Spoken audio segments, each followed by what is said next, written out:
Hey, everybody, it's Alan, and I hope you are doing well. One of the best grooves I can think of from one of my favorite bands, Gov't Mule, is a song called Mr. Man. We're going to listen to two versions of it, the studio version and then a live performance.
Man, I gotta tell you, you're a little bit of an admission here.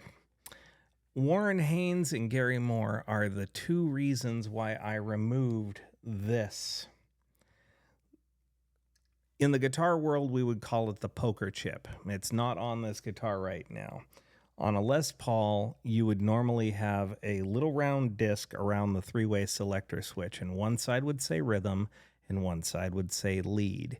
And it's because of songs like Parisian Walkway and Still Got the Blues, but then almost everything that I can think of that Warren Haynes has ever recorded always seems to flip the script. Now, I'm not saying that they're the only ones who ever flip the script. Obviously, you can go back to Clapton's Woman Tone, and that completely flipped the script of, rhythm and lead being assigned to a particular switch on a guitar.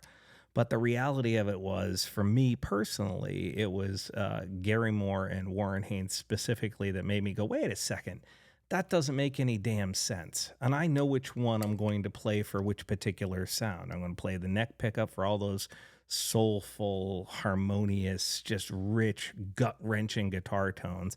And I'm going to play the bridge position for all that screaming, ripping stuff, the heavier, chunkier, more articulate, bright, edgier type of guitar playing.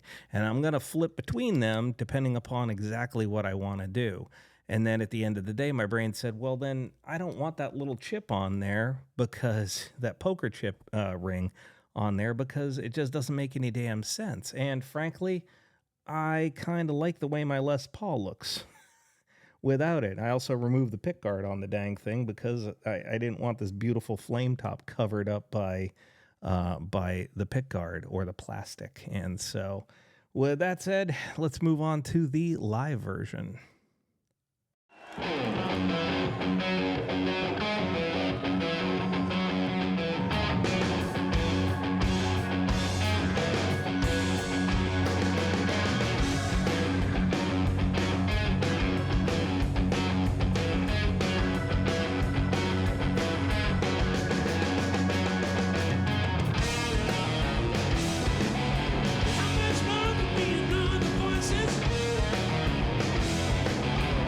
much longer can we keep our hands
Thank you so much.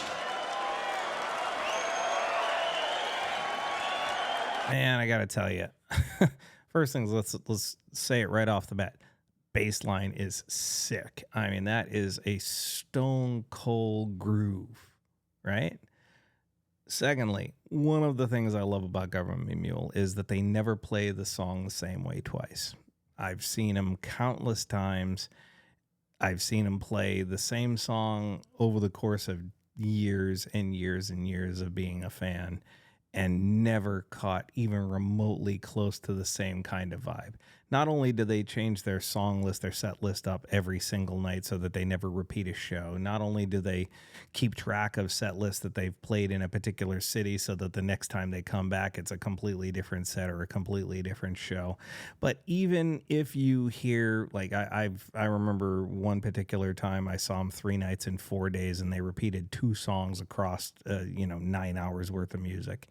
And they didn't play it the same way twice. And the number of live recordings and live performances that I've seen or heard, just it's always a different vibe. It's always a different feel. And that's the beauty of being able to improvise. And so many artists are structured within a particular timetable, and they're trying to keep everything within a particular vibe, and they don't want to stretch too far, and they don't want to take the song out any longer than it was originally recorded, or barely longer than it was originally recorded. A great jam band, whether it be the likes of Gov't Mule or Fish or the Aquarium Rescue Unit or the Allman Brothers or the Grateful Dead or Blues Traveler or Widespread Panic or any number of other great, jam based bands, they stretch. They take the moment of inspiration and they allow it to exist and carry the song into a direction that might not have been there when they originally conceived of the material, or when they even originally started playing the song that very night. They took it into a different direction. They heard something, they felt something, and they just went with the inspiration. And so many bands do not do that. They don't have the freedom or want the freedom to do so. They play to a click track with backing videos, and everything has to be timed up and synced up absolutely perfectly. And they can't play it slower and they can't play it faster. And everything's got to be working right on time. And then you get a jam band, and the jam band shows you how free the live performance can be, how open and free of inspiration the live performance can be. And I've never ever gotten sick of that. Never. It's incredible. With that said, 2 versions of the same song, a studio and a live performance. Hope you enjoyed both. Please feel free to leave a comment. We can talk about them further. Just know that I appreciate all of you and I wish you well. Take care.